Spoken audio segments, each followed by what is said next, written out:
झालं.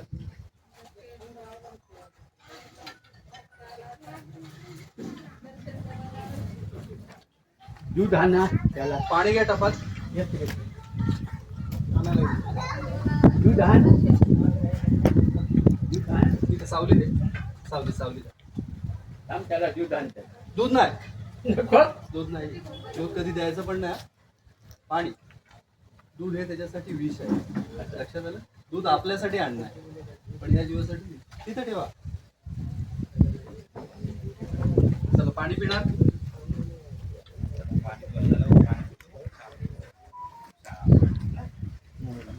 पाणी पाणी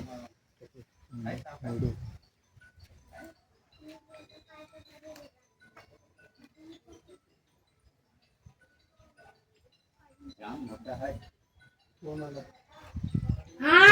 अर्जंट आहे जरा वाजू दे. वाजू फोन नको.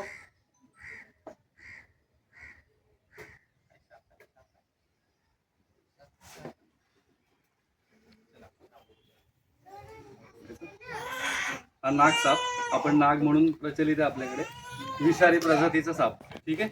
विषारी प्रजाती म्हणजे आपल्या इथे 4 साप विषारी प्रजातीचे सापडतात. नाग, मण्यार, सूर्यकांडाला ज्याला म्हणतो आपण. ठीक आहे. घोणस आणि फुरसे हे 4च साप विषारी आहेत. बाकी सगळे साप बिनविषारी आहेत. लक्षात आलं. आता ह्या सापांना वाचवायचं काय एक महत्वाचं थोडक्यात सांगतो. आपल्याला जे आजार होतात कॅन्सर, टीबी, लेप्टोस्पायरोसिस, HIV, कर्करोग हे जीवघेणे आजार आहेत. त्याच्यामध्ये जीव 100% जातो. ठीक आहे. 2 वर्षांनी का होईना 4 वर्ष जीव जाणार आणि त्या आजारावरती जी आपल्याला मोफत औषधं मिळतात कुठे सरकारी हॉस्पिटलमध्ये ती या विषारी सापांच्या विषापासून बनवतात. ठीक आहे. जर हे विषारी साप राहिले नाही तर औषध निर्मिती होणार नाही आणि आपल्याला औषध मिळणार नाही. आपण तडफडून मरणार एवढं नक्की आहे. ठीक आहे. म्हणून आपल्याला या जीवांना वाचवायचं. असंही साप कुठलाही पाय पडल्याशिवाय चावत नाही.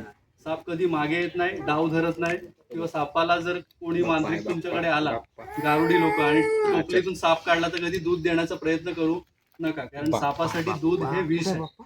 लक्षात आलं. त्याचं अन्न काय? उंदीर, घूस, पाल, सरडे, छोटे पक्षी, अंडी हे त्याचं अन्न आहे.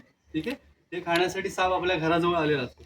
ओके. तुम्ही सगळ्यांनी हा जीव वाचवला त्यासाठी तुमचं मनापासून आभार. चला.